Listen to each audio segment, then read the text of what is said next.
Soy Lola Hinojosa, la responsable de la colección de artes performativas e intermedia, que es un servicio de conservación dentro del área de colecciones del museo. No es una colección que nace de cero, que nace a partir de nuevas adquisiciones únicamente, sino que lo primero que tuvimos que llevar a cabo fue una investigación de la colección tal y como existía y cómo había sido coleccionada hasta ese momento, qué obras había en la colección y cuáles de ellas tenía sentido y podían ser integradas en este nuevo servicio de conservación y sobre todo para la investigación. Lo que nos permitía era poder darle la oportunidad a esas obras de ser pensadas desde otro lugar y ser integradas en otros discursos, ¿no? Entonces, de alguna manera, eso fue lo que se pretendió hacer en el comienzo, hacer esa investigación a lo que ya había en el museo y a partir de ahí ir trabajando qué nuevas obras, qué nuevos trabajos, qué nuevas prácticas podían tener cabida dentro de esta línea. Soy Rosario Peiró y soy la responsable del área de colecciones desde el año 2008. Nos dimos cuenta que la colección del museo era una colección completamente objetual, que no había casi ningún elemento de artes en vivo, artes de performance, y que incluso aquellos autores como por ejemplo Esther Ferrer, que han tenido un pasado y un presente muy de performance, estaban representados en obras completamente objetuales. Cuando empiezas a trabajar en ello te das cuenta pues que es debido a la dificultad misma de que el museo absorba este tipo de práctica artística, ¿no? Con muchos artistas al principio hablamos directamente porque no tenían galería. ¿Por qué no tenían galería? Porque su trabajo, sobre todo el trabajo que tenía que ver con el performance, no estaba mercantilizado. Y eso también es interesante, porque es que ibas a los estudios y empezabas a sacar materiales escondidos que por supuesto los artistas no tenían a mano, en muchos casos estaban a veces en mal estado porque los habían guardado y nunca los habían sacado, porque creían que no tenían recorrido, ¿no? para institución o para privado. Entonces, claro, es un trabajo muy duro de recuperación de materiales, de tal. Ya digo, con el tiempo esto se ha cambiado y muchas galerías están haciendo ahora ese trabajo, pero en esos primeros años de urgencia ese trabajo no estaba hecho. Y bueno, pues también es una pena que no hubiéramos tenido más tiempo para poder llegar a otros puntos, ¿no? Que hemos bebido mucho de exposiciones temporales que se han hecho en el museo, porque esta idea no viene solo de colecciones, viene de todo el proyecto del museo, y Encuentros de Pamplona fue fundamental para poder hacer ese trabajo, ¿no? También es importante que desde el punto de vista internacional o como mínimo latinoamericano empezar con la exposición de Perder la forma humana, que también creo que fue fundamental para empezar esa colección de lo performativo, también desde un punto de vista también de la gráfica. Y bueno, pues para mí yo creo que ese fue los 2 primeros años importantes, luego unos 4 o 5 años en medio de preparación y luego ya los últimos años que para mí han sido los años de despegue, en los que el departamento estaba creado, en el que bueno, había una persona que estaba haciendo ese trabajo, bueno, intentando abrir lo más posible y pensar ese trabajo conjuntamente con el resto de la colección. En este servicio de conservación podemos encontrar materiales físicos y podemos encontrar prácticas completamente inmateriales, ¿no? Se da esa dualidad, pero incluso los materiales físicos se dan ciertas particularidades, y es como que todas las materialidades relacionadas con la performance se han considerado también documentos, ¿no? Entonces estamos aquí hablando de memoria, de archivo. Surgen toda una serie de conceptualizaciones que per se son ya un desafío para la colección de un museo, ¿no? Porque ¿dónde está la memoria? La memoria está en los objetos, está en los cuerpos. De alguna manera, toda esa carga que las prácticas vivas llevan consigo han de ser tenidas en cuenta, ¿no?, a la hora de formar una colección de esta naturaleza. Y efectivamente la relación con los artistas es fundamental, porque como decía, no hablamos únicamente de preservar materiales, estamos hablando más bien de preservar potencialidades, ¿no? Dónde están las potencias, las latencias, los afectos de unas prácticas que no están basadas en el objeto y en lo material. Y es la preservación de esos aspectos en los que, desde mi punto de vista, el museo puede aportar su granito de arena, ¿no?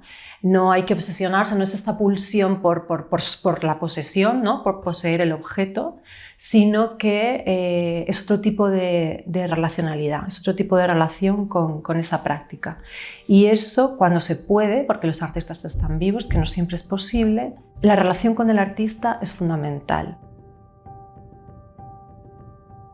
Mi experiencia es que en muchas ocasiones la obra de un artista determinado es interesante para la colección del museo. Nos ponemos en contacto con ese artista y este artista no se ha planteado en ningún caso y en ningún momento que su obra pueda estar en la colección de un museo, ¿no? Porque ni se plantean conceptos como preservación, transmisión, archivo, etc. Y a mí me parece que una de las cosas más interesantes que puede hacer el museo aquí y que puede hacer la colección del Reina Sofía, bajo mi experiencia, es forzar ese diálogo, ¿no? Forzar ese diálogo con el artista y con la artista y pensar juntas en qué posibilidades hay, ¿no?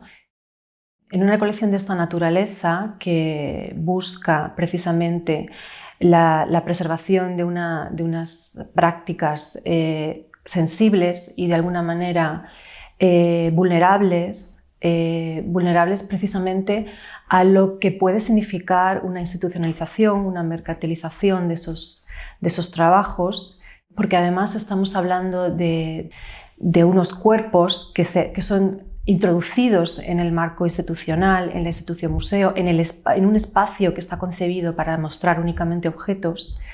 Y en esa relación, además, se establece un diálogo no solamente con otros objetos, sino con otros cuerpos, con los cuerpos de los visitantes, con el público. Entonces, estamos hablando de un material inflamable, de alguna manera, ¿no? de un material altamente sensible, y la delicadeza con la que hay que abordar estas relaciones, porque además en esas relaciones todo el mundo tiene una carga, ¿no? Los cuerpos, ya sean de los performers, de los bailarines, si estamos hablando de danza, del teatro, en esa relación que de alguna manera se aplana en el contexto del museo. No hay una cuarta pared, no es un auditorio, es otro tipo de relación. De alguna manera se establece una relación de igual a igual, ¿no? entre los cuerpos y entre esa materia viva. Y, por ejemplo, cuando estamos hablando del reenactment, ¿no?, de piezas históricas que hay que traer al presente, es importante que las diferentes temporalidades que puede tener una pieza, en el momento en el que es creada, en el momento en el que es escenificada y en el momento futuro, futuras escenificaciones, futuras reactivaciones, si todas esas temporalidades tienen cabida, son posibles. Desde el momento en que las artes en vivo y lo performativo cuestionan la estructura misma del museo, también cuestionan la manera de trabajar. Y esto, bueno, pues es algo que los museos están hoy en día todavía aprendiendo, nosotras también.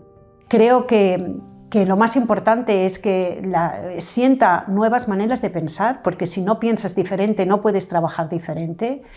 Creo que también es un trabajo colectivo, que también bueno, pues rompe también con ciertas líneas más individualistas en lo que es el trabajo de la colección. Es algo también muy importante que hemos querido hacer desde el principio, trabajar más por grupos y abrir también el trabajo y la investigación no solamente al personal del museo, sino también fuera. trabajar con artistas, con expertos en artes performativas, pero incluir también otros formatos que no han sido tradicionalmente incluidos en el museo, como puede ser el teatro, ya sea de texto o sin texto, o como puede ser la danza, etcétera, etcétera. Por lo tanto, desde el momento en que se piensa diferente, se trabaja diferente. Y luego creo que cada vez más esto va a ser el centro de la colección, porque además creo que tal y como lo que está pasando en los últimos años, lo dice claramente, creo que el performance, el trabajo, las artes en vivo es hacia donde vamos y es lo que todos los artistas están trabajando. Justo la investigación sobre este tipo de prácticas supone una disrupción de la forma en la que se suelen trabajar las colecciones, porque ya de por sí este tipo de trabajos pone en cuestión la idea de autoría. Es decir, cuando estamos hablando de un trabajo performativo, normalmente hay una coralidad de personas que hicieron posible que esa práctica pudiera estar, ¿no? Desde el que hace la idea, el que toma la foto, el bailarín, el coreógrafo, el texto. No sé, hay una serie de cuestiones ahí que están desafiando los fundamentos básicos de lo que es una colección tradicional, donde el artista es, ¿no?, único produciendo un objeto, ¿no? De alguna manera, este tipo de colección, este tipo de práctica, este tipo de aproximación supone un terremoto para la forma en que se puede pensar una colección. Y ya no hay certezas. No, cuando inicias una investigación eso tiene por qué dar un resultado. Es precisamente en la búsqueda donde aparecen los descubrimientos, ¿no? Y realmente ese es el objetivo. Al igual que estas obras están basadas en el proceso, también la investigación de esta colección tiene que estar basada en el proceso. Y es en los procesos donde reside todo el peso, y no tanto en los objetos o en los materiales o en que esa obra esté en la colección, sino que es el proceso de pensarlo donde surge la maravilla, ¿no? La chispa y lo que se intenta transmitir también al público que se acerca al museo, ¿no? Ahí está yo creo una de las claves, ¿no? Y uno de los rasgos más característicos y fundamentales de esta colección respecto a otras, ¿no?